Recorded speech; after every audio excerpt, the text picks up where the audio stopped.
to Fortitude and Frailty to all of our live stream viewers. We're just about to begin with two wonderful talks on Yorkshire authors and newspapers. So first we'll begin with a discussion of forgotten Yorkshire authors with Drs. Erica Brown and Professor Chris Hopkins. I'll turn it over to you. Thanks, Melody. Okay, so why are some authors forgotten? Surely, if you're any good, you'll be remembered, right? It's very complicated, I think, in reality. I think whether a book is remembered or not, whether an author is remembered or not, is a mixture of chance, taste, fashion, politics, and that slippery concept of quality, whether it's any good or not, which in itself is very difficult. I mean, who decides what good writing is? And does that stay the same? Or does what we think of as good writing change over time? I thought I would start with some of Virginia Woolf's thoughts about what's valued in fiction. Virginia Woolf, always a good place to start. And she talks about how what we value is gendered. She says, "It is obvious that the values of women differ very often from the values that have been made by the other sex. Naturally, this is so. Yet it is the masculine values that prevail. Speaking crudely, football and sport are important. The worship of fashion, the buying of clothes, trivial. And these values are inevitably transferred from life to fiction. This is an important book, the critic assumes, because it deals with war. This is an insignificant book because it deals with the feelings of women in a drawing room. A scene in a battlefield is more important than a scene in a shop. Everywhere and much more subtly, this difference of value persists." And at Sheffield Hallam, in our collection of popular fiction published between 1900 and 1950, we have a lot of books by women that deal with the feelings of women in a drawing room. And for many years, this did mean that they were forgotten. They were considered to be trivial. They were not important enough to be remembered. So this version of whether or not something is remembered or not is political, basically. In the 1970s, when feminist scholars were thinking about reclaiming women's history, women's culture, books by women were republished by publishers like Virago, and they were immensely important in deciding that we're now going to remember these books. A good example that we read recently in the reading group by Lettice Cooper, who we're talking about today, The New House. Sylvia, who reviewed it, she said, "It's one of those books where very little happens. It's about the feelings of women in a drawing room." But that's now in print with Persephone, which, like Virago, is keeping these books in print, and they're being remembered. But most importantly, I think, Virago found that there was a readership, there was a market. Publishers, after all, are there to make money. They're only going to reprint if they think this book is going to keep selling. So a book has to still speak to a modern audience. And sometimes we find that there are authors, some of their books still speak to us, and some of them don't. I was thinking about Margarita Lasky in this respect, who we also read recently, that we have in our collection here. And some of them have stayed in print. Her novel Little Boy Lost, which is about a man searching for his son in France after World War II, that's been reprinted regularly since it was published in 1949.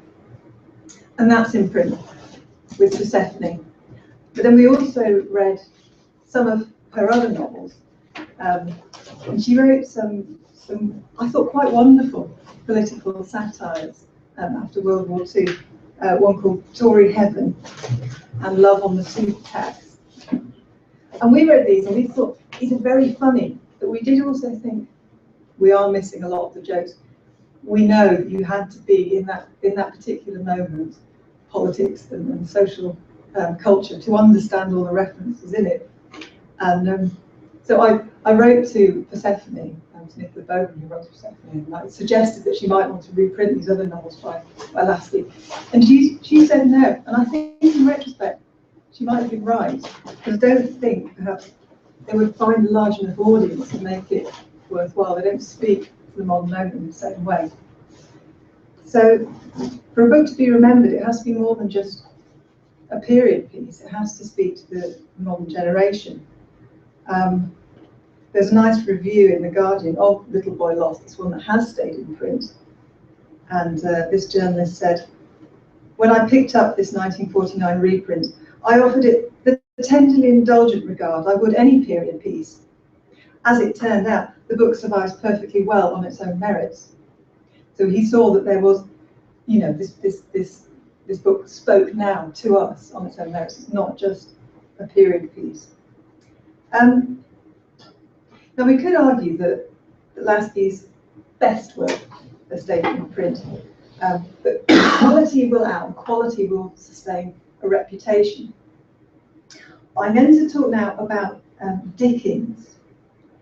He's that rare thing, a writer who was so popular during his lifetime, enormous, wide audience, and he also became canonized. We know Dickens is a quality writer, he's a classic writer, and a rather mischievous person called Mikhail Simkin, you see here the reference to the article, A Scientific Evaluation of Charles Dickens. He posed the question, are the famous writers different from the obscure ones? And in order to answer this question, he set up a test where people who took this test, they had to tell the prose of Charles Dickens, who is, we agreed, a good writer, from a writer called Edward Bulwer Lytton. Now, Edward Bulwer Lytton is considered by many to be the worst writer. There's an annual wretched writing competition in his honour, which uses a quotation from him as its epigraph. So, our good writer and our bad writer, surely we must be able to tell one from the other. Alas, no. What he found was that the average score was 50%, which is on the level of random guessing. And Simpkins argues that this shows that the quality of Dickens' prose is in fact the same as Bulwer Lytton. And amusingly, he was also able to extract from his results those ones that came from computers, IP addresses that came from prestige universities. So people who ought to know they're 19th century writers. So, you know, Oxford, Yale. And the result was 50%. Now, of course, and Simpkin acknowledges this method has its limitations. Obviously, a novel isn't just its prose style. It's also plot and characters. And this method is only comparing prose style. But in a related experiment, he says that publishers were sent whole chapters of books by Booker Prize-winning novels, but anonymously, you know, that they were from aspiring writers. And these publishers did not recognise them; they turned them down. You know, they didn't recognise them as good writing. So it's very difficult. And if you care to look this up, you'll see there was a lot of comment in newspapers about this and stuff. And what was funny is how angry this made people with this test. And I think it's because our taste and our judgment is being called into question, our ability to judge what is good writing. So Simpkins' conclusion is that the difference between famous writers and obscure ones is that they have more readers. Simply that. That it isn't that there's a difference in quality. And he argues that the reason that some culture becomes more popular than others is that people copy each other's choices. So I think it's fascinating, but it doesn't tell us why Dickens is remembered as a classic author. and why Bulwer Lytton is only remembered now for a wretched writing competition. Because as we know, we're here today talking about bestsellers from the early 20th century. They were immensely popular, but they're now forgotten. So I think the question really is, why does a writer continue to be read? Having obviously a TV or film adaptation helps enormously, but it doesn't last. The effect is quite limited. And I was thinking, actually, one of the best ways is to get yourself into the canon. That might be the best way to be remembered. If you can get yourself on the curriculum in schools and in universities, publisher knows there is a big market. They're going to carry on printing. This is going to continue to sell. It becomes self-perpetuating. And I think it also means not necessarily that the book has to be one that people enjoy reading, but one that they think they ought to read. One that there is some kind of cultural cachet in owning. So a book has to continue to be bought. It doesn't actually have to continue to be read.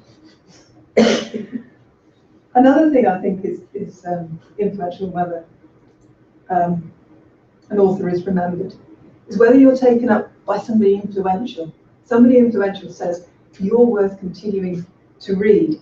I've got some examples here of some very influential tastemakers through the 20th century. The best-selling author Arnold Bennett in 1909, he wrote a guide, Literary Taste and How to Form It, which is for everybody who wants to be self-taught. Tells you exactly what you ought to buy, gives you details of the library you ought to have, how much it will cost, the full deal. Then later on, post-World War II, we have F.R. Leavis, an academic critic, and he's setting up something he's calling the Great Tradition. He's saying these people are the canon of great literature in Britain. And then finally, quite recently, Harold Bloom, The Western Canon, which was published in 1994. That was a surprise bestseller. I think we like to be told what's good. We like to be told what we ought to read. It's very difficult otherwise, choosing. And all these tastemakers, they're certainly not choosing the authors that have the most readers. It isn't the most popular. That's not how they're choosing what they think should be remembered. In the 1920s, of course, far more people were reading Gilbert Franco rather than James Joyce. Whereas now, of course, Gilbert Franco is a name unfamiliar to most people. I think only the people who come to the reading groups of the collection of popular fiction at this university have read Gilbert Franco recently. And of course, one of the reasons why Joyce is remembered is that influential academics thought that Joyce's writing was far more interesting and innovative than Franco. And perhaps they're right. I mean, nobody's going to mix their prose up. You couldn't do the kind of the Dickens Bulwer Lytton test with these two. This would never work. I think that tells us something about how the 19th century is different from the 20th century. Because, of course, in the 20th century, we have the rise of modernist literature, which is breaking away from the traditions of realist literature we had in the 19th century, breaking away from traditional modes. So popular writing changes in status in comparison to this new avant-garde and becomes labelled as lowbrow or middlebrow. And the writers that we're focusing on today, that Chris is going to talk about now, were definitely not part of the avant-garde. And maybe that's one of the reasons why they have now been forgotten. Over to you, Chris. Thank you, Erica. Yes, what my talk is going to illustrate really is just some particular case studies of authors who were once bestsellers, who sold copies of novels in 50, 100,000 batches, but who were roughly forgotten. I'm actually starting first with an earlier image, which I think kind of illustrates something. This is a wonderful image, which is taken from what is an actual exhibition of texts and other matters related to Shakespeare at the University of Yale. They've got a rather wonderful virtual exhibition as well. Look at this wonderful book, printed for TP 1619, a Yorkshire tragedy, not so new as Lamentable and True, written by W. Shakespeare. Now that's a lost Yorkshire writer for you. There's only one problem with this. It is authentic. It was published in London in 1619. It is a 17th century text, but it wasn't written by Shakespeare, that's for sure. It was written by Thomas Middleton. Also, there's something drastically wrong with the text. It's so short, no one would ever pay even their halfpenny to go and see it at the theatre. It is sometimes performed, but always as a double act with another piece. There seems to be a lot of text missing. The answer is that Thomas Middleton was a young playwright whose name was not well known. William Shakespeare was very well known.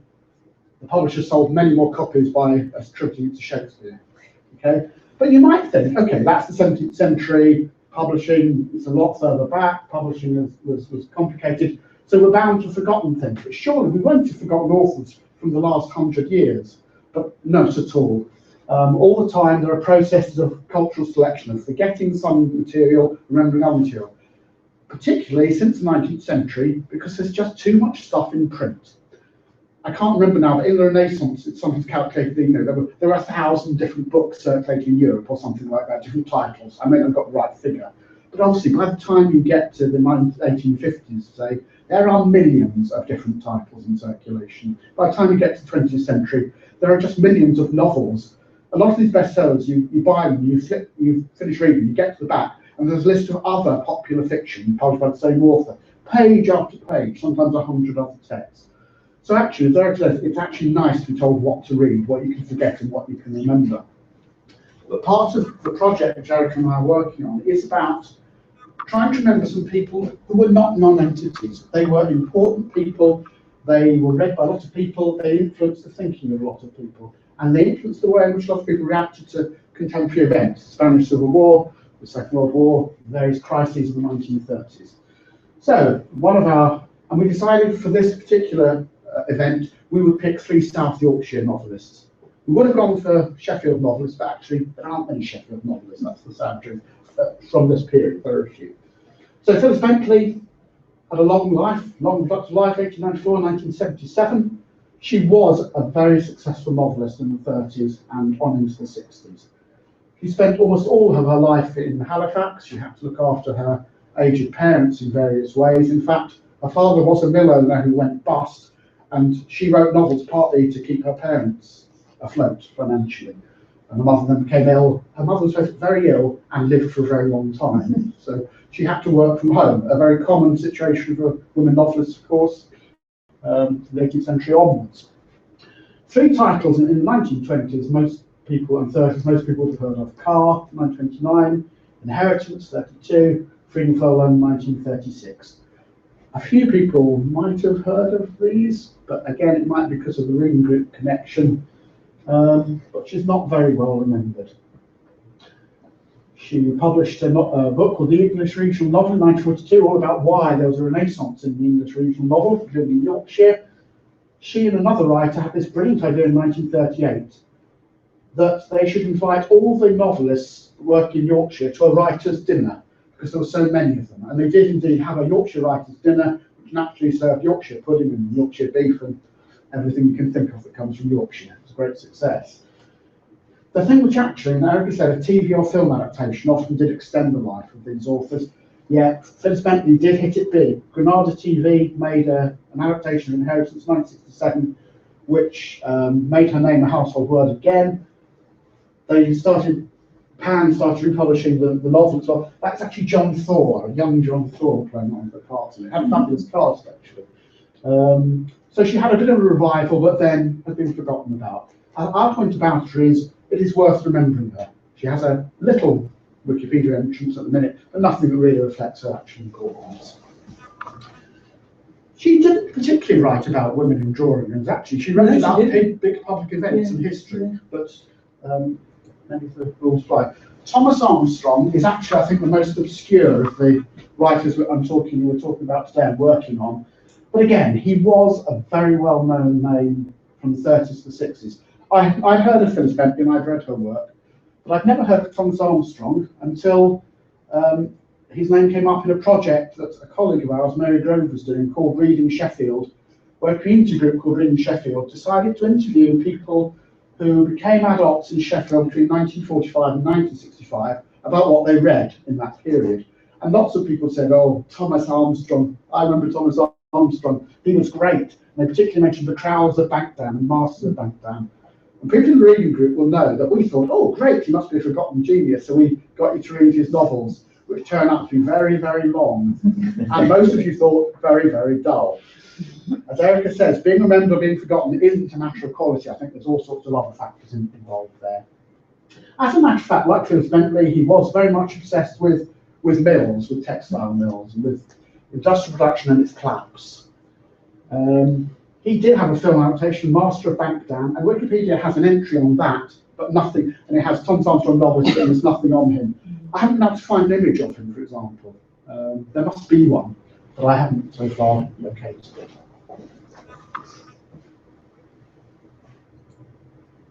Final example of a female novelist, Leeds-based. She was born in Lancashire, but her parents were from Yorkshire, so no worries there. It was actually she who suggested to Phyllis Bentley that they have a Yorkshire writers' dinner. She wrote 3 novels which were very well known. The New House, which is about women's feelings in drawing rooms, as I recall. National Provincial, which is really about Leeds, but it's about how Leeds represents the whole nation, in fact. And Fenny. And I've got an original, an early edition, the first cheap edition of National and Provincial, which says that Evelyn Waugh, Margaret Kennedy and Storm Jameson write in high praise of Lettice Cooper's novel. She was picked up by Penguin, very important. Penguin didn't publish first editions of anything, they only republished novels that were thought to be important. So she made it onto the Penguin list, which tended to ensure her survival for a period. And then she was forgotten about. She lived a very long time, to 1994, but she survived to see Virago pick up her work again and publish it. So, in other words, you can be forgotten and then you can be re-remembered, but then you can be forgotten again. Okay. So I think what we're trying to do on our project, what we'd like to do through Wikipedia, is to just try and ensure a wider kind of cultural memory of some of these people who have been forgotten. Well, just an important fact out there, she reviewed everyone else's fiction for the Yorkshire Post for 10 years, from 47 to 57, which made her a tastemaker in her turn. Okay, so the situation on Wikipedia at the minute is nothing on Thomas Armstrong as a novelist, only a bit about his film adaptation. Entry on Lettice Cooper, but very thin, and an entry on Phyllis Bentley, but pretty thin. We might be able to do something about that today. Thank you. Thank you very much.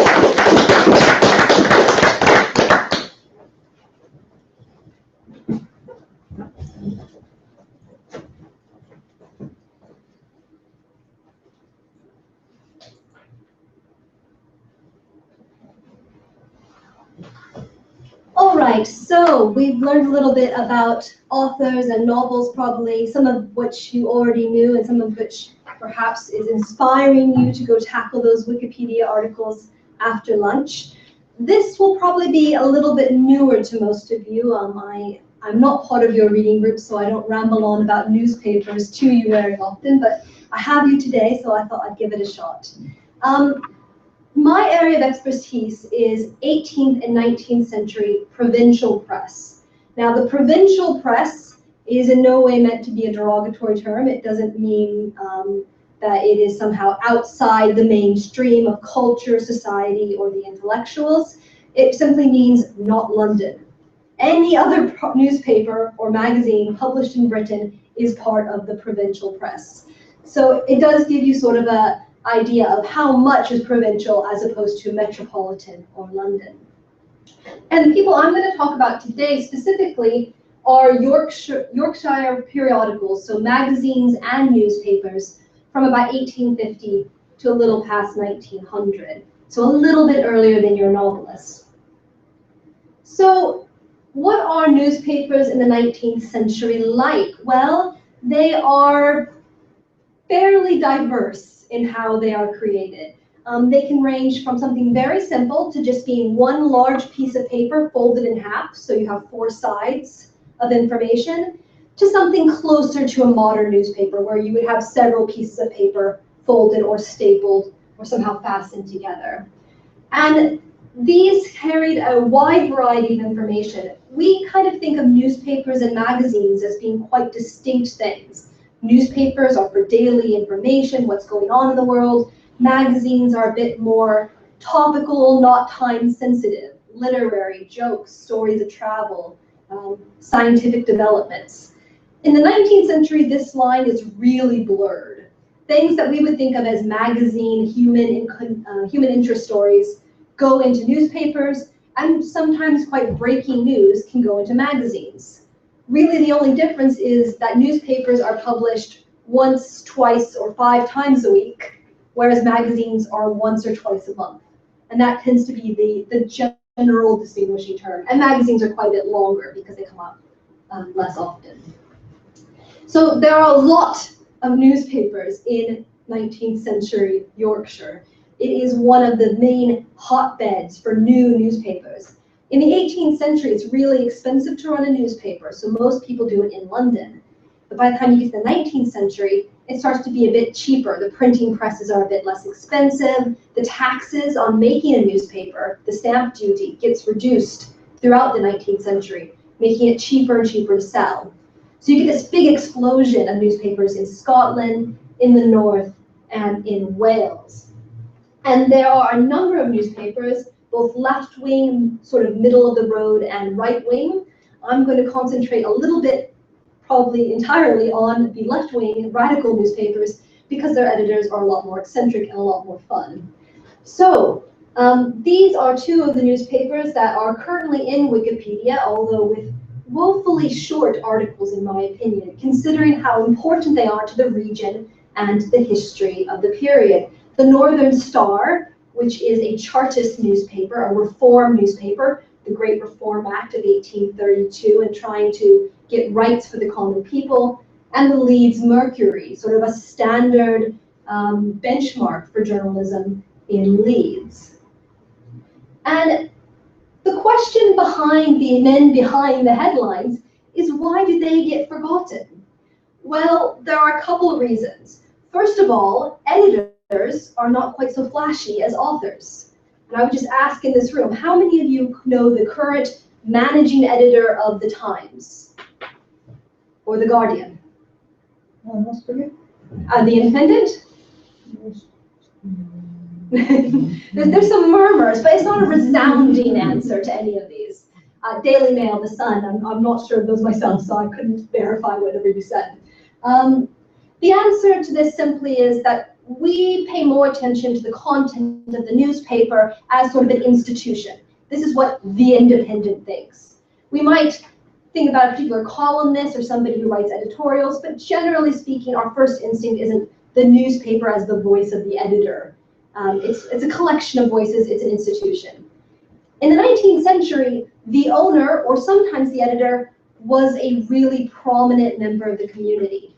Everyone knew who was creating these newspapers, and they would be quite personal in their attacks on each other in newspapers. There are 2 newspaper editors in Edinburgh in the early 19th century who snipe at each other quite frequently, the Caledonian Mercury and the Scotsman, and it actually ends up in a duel on the high street, these 2 editors who have made unkind comments to each other in the newspaper. The other reason that these newspaper editors often get forgotten is because one person is a little bit more famous than the other, or a little bit more attention-grabbing. In the case of the Northern Star, you have the owner, who is Fergus O'Connor, a very important man in the radical Chartist movement, and you have the editor, the Reverend William Hill, who is from an equally working-class background, very, very important to the reformist movement, but not quite so flashy as Fergus. Fergus goes on tours, he does lots of lecturing, and he's the man who gets remembered. When you think of the Northern Star, if you think of it, you think of O'Connor, not of its lowly editor, William Hill. Or you have William Hill being associated with something else entirely. So I want to talk to you for a moment about 3 newspapers and periodicals that I think are important to Sheffield's history and to the world's history, and really deserve a place of prominence in Wikipedia. Now, the first one is the Sheffield Iris, local hometown newspaper. And actually it began life in 1794 as the Register. and it was edited by Joseph and his wife, Winifred Gales. And these are people who are very much involved in the reform and revolutionary movements of the 1790s. They get caught up in the French Revolution and they want to reform Britain the way France is being reformed, however you choose to define that, during the French Revolution in the 1790s. Now, unfortunately, they're a bit too radical for polite Sheffield and UK society, and they do eventually have to flee Britain, and they go to North Carolina in the United States, sort of the home of this new Republican democracy that's being founded there, and they start to have their reform activities there. But they correspond and they keep in connection with Sheffield individuals. Who they leave the newspaper with is a man named James Montgomery. Now, James Montgomery is a really interesting guy because in his youth, he's just as radical as the Gales. He's very involved in reform movements. But as he gets older, he gets a bit more conservative, he gets a bit more involved in his religious work as opposed to his political radicalism work, becomes an evangelical Christian. And his ancestors and relatives after his death don't really want him to be associated with radicalism. So the first few biographies of him are a little bit more moderate. He brought the Sheffield Irish back down to earth. So the newspaper itself is part of a worldwide radicalism movement, though. It's not just a local paper with local interests. It's really trying to change things worldwide. And you can see this with this little bit of poetry that's probably by Montgomery in his younger radical days. Britannia, know thy strength, thy rights regain. When Britain shall Britain sue in vain? But should the people's voice their rights demand? The people's voice which nothing can withstand. Though steeled against a weeping nation's tears, tyrants are governed only by their fears. For freedom all the nations look to thee. Britannia, speak and bid the universe be free. It's rousing stuff. So I think the Sheffield Iris, it's not in particularly great condition. There is a selection of them over at Sheffield University that if you ever do want to look in their special collections, you can apply to do so. But it's something that deserves a bit more attention because it is involved in the wider world of radicalism. Speaking of which, we have our starting point, the Northern Star. Now, the Northern Star runs throughout pretty much the entire Chartist period from 1837, trying to get the People's Charter, the People's new Bill of Rights in Britain. And it's owned by a man named Fergus O'Connor, an Irishman and a radical who really picks up the mantle of quite a lot of these important radicals like William Cobbett. It's printed, physically made by a man named Joshua Hobson, and as I said, edited by William Hill. And what I think makes this paper so interesting is the fact that it's sort of a community newspaper in a nationwide setting. It's not one man putting forth all the money into this newspaper. It's not just Fergus O'Connor or some big rich benefactor. He puts in some money, but he gets subscriptions from lots of other people who are interested in reforming politics in Britain. And they sort of all support and keep this newspaper together. And what's particularly important about the Northern Star is it wants to be a national newspaper. It doesn't want to be something like William Hill's first paper, which was a paper in Hull, which was just about local activities, political reform in Hull. It wants to take all the little tiny news stories about radical activities throughout Britain and publish them in one place so that everyone can have a national identity of the working class. He doesn't want you just to be regional, he wants you to join together on class issues. So this newspaper is incredibly important to really bringing the working class voice to the national political stage and trying to get reform movements put through Parliament. And William Hill is an incredibly important part of this. He is a very discerning editor, maybe one of the more prickly ones like you would find on Wikipedia. His response column in the Northern Star often had comments like, "This is of no merit," or "Your poetry is not worthy of being read to a wider audience." He printed lots of really good things, but he's quite discerning. He wants to make sure the newspaper has the best literary and the best commentary to really show the working class off best possible light. He calls a lot of people illiterate and won't print their things. Now, the third periodical I want to talk to you for just a moment is called the Original Illuminated Clock Almanac. Now, this is an annual publication. It only came out once a year, but it comes out once a year for over 50 years. And what makes this really interesting, in my opinion, is first the title, the Original Clock Almanac. Now, an almanac is a selection of stories, of tidbits, of events that are going on in the year. Traditionally, they had advice for farmers on when to plant certain things at certain times. And the reason it's called the Original Illuminated Clock Almanac was the building in which it was published. On top of the building is this beautiful illuminated clock, so that's where they get their name. And it's a Sheffield icon, or Yorkshire icon, so it really does want to be part of the community. The other thing that's really important is that although it's published and edited by fairly anonymous individuals, it's written by a man named John Hartley. And John Hartley is a brilliant dialect writer in the late 19th and early 20th century. He does not write in standard received pronunciation British English. He chooses to write in the Yorkshire dialect. And I would love to read this to you, but it would not come out very well because I cannot do a Yorkshire accent. So I don't know if anyone is brave enough to read it for me.